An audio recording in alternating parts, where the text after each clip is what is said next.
السلام علیکم میرے بھائیوں اور بہنوں، آج کی اس ویڈیو میں ہم ایک بہت ہی خوبصورت اور ضروری بات جاننے والے ہیں، نبیوں اور ان کے کاروبار۔ اکثر لوگ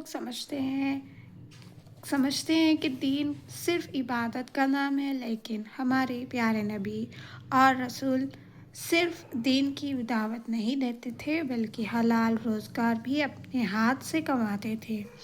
حضرت آدم سے لے کر حضرت محمد صلی اللہ علیہ وسلم تک ہر نبی نے کسی نہ کسی پاک اور حلال کام کو اپنایا ہے۔ کوئی کھیتی کرتا تھا،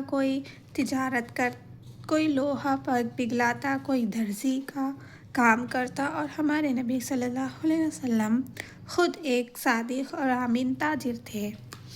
آج ہم سمجھیں گے کہ نبیوں کے کون کون سے کاروبار تھے، انہیں ہم روزگار کے بارے میں کیا سکھایا ہے اور ہم اپنی زندگی میں ان سنتوں کو کیسے لا سکتے ہیں۔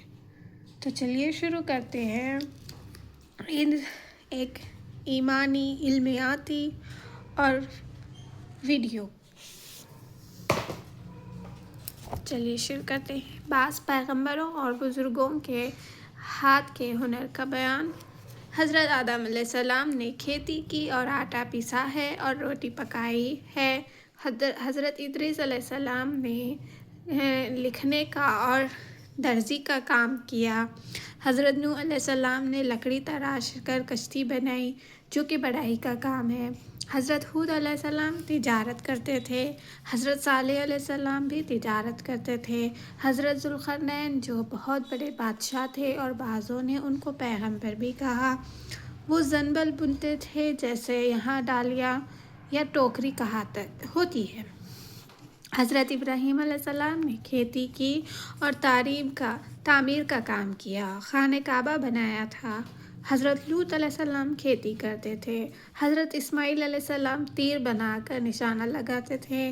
حضرت اسحاق علیہ السلام، حضرت یعقوب علیہ السلام اور ان کے سب فرزند بکریاں چراتے تھے اور ان کے بچوں کو فروخت کرتے تھے۔ حضرت یوسف علیہ السلام نے غلہ کی تجارت کی ہے جب قحط پڑا تھا۔ حضرت ایوب علیہ السلام کے یہاں اونٹ اور بکریوں کے بچے بڑھاتے تھے اور کھیتی ہوتی تھی۔ حضرت شعیب علیہ السلام کے یہاں بکریاں چرائی جاتی تھی۔ حضرت موسیٰ علیہ السلام نے کئی سال بکریاں چرائی اور ان کے نکاح کا یہی مہر تھا۔ حضرت ہارون علیہ السلام نے تجارت کی ہے۔ حضرت الیاس علیہ السلام کھیتی کرتے تھے۔ حضرت داؤد علیہ السلام زرع بناتے تھے، جو کہ لوہار کا کام ہے۔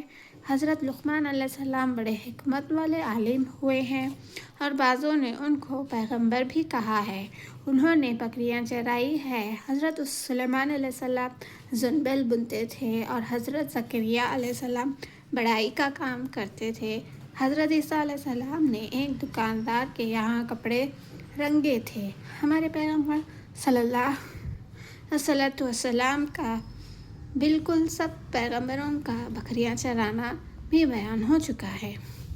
اگرچہ ان پیغمبروں کا گزارا ان چیزوں پر نہ تھا، مگر یہ کام کیے تو ہے، اسی سے آر تو نہیں کی۔ اور بڑے بڑے ولی اور بڑے بڑے عالم جن کی کتابوں کے مسئلے سند ہیں، ان میں سے کسی نے کپڑا بنا ہے، کسی نے چمڑے کا کام کیا ہے، کسی نے جوتی سینے کا کام کیا ہے، کسی نے مٹھائی بنائی ہے۔ پھر ایسے کون ہے جو ان سب سے زیادہ توبہ عزت دار ہے؟